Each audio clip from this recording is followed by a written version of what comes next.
Pada awal abad ke-18, di masa periode Edo Jepang, sebuah kisah tentang kesetiaan, kehormatan, dan pengorbanan terjadi dan kemudian menjadi salah satu legenda paling abadi di negeri itu. Kisah ini bermula pada tahun 1701, ketika Lord Asano Naganori, seorang daimyo muda dari Ako, dipanggil ke Kastil Edo untuk mempersiapkan kunjungan kekaisaran.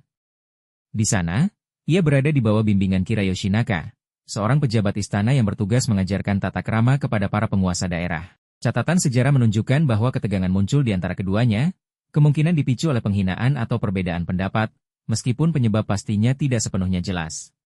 Yang pasti, pada 21 April 1701, Asano mencabut pedangnya di dalam istana shogun dan melukai Kira dalam sebuah ledakan emosi. Tindakan mencabut senjata di dalam kastil merupakan pelanggaran berat, dan Asano segera diperintahkan untuk melakukan seppuku, atau bunuh diri ritual.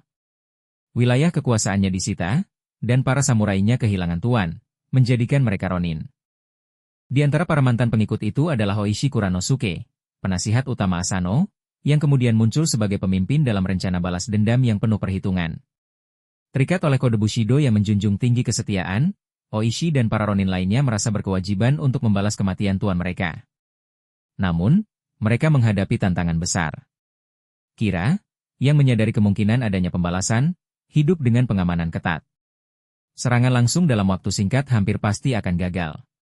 Karena itu, para ronin memilih kesabaran dan penyamaran. Selama hampir 2 tahun, mereka berpencar dan menjalani kehidupan baru sebagai pedagang, pekerja, bahkan biksu, sambil diam-diam mempersiapkan rencana mereka. Hoishi sendiri pindah ke Kyoto dan dengan sengaja membangun citra sebagai orang yang telah kehilangan kehormatan, sering terlihat di tempat hiburan dan menjalani kehidupan yang tampak kacau untuk menghilangkan kecurigaan. Menjelang musim dingin tahun 1702, kewaspadaan Kira mulai menurun.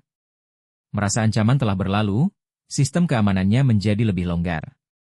Memanfaatkan kesempatan ini, Hoishi mengumpulkan 46 ronin di Edo. Pada malam 14 Desember, mereka melancarkan serangan terkoordinasi ke kediaman Kira. Mereka membagi diri menjadi 2 kelompok dan menyerbu kompleks tersebut, mengalahkan para penjaga dengan cepat dan disiplin.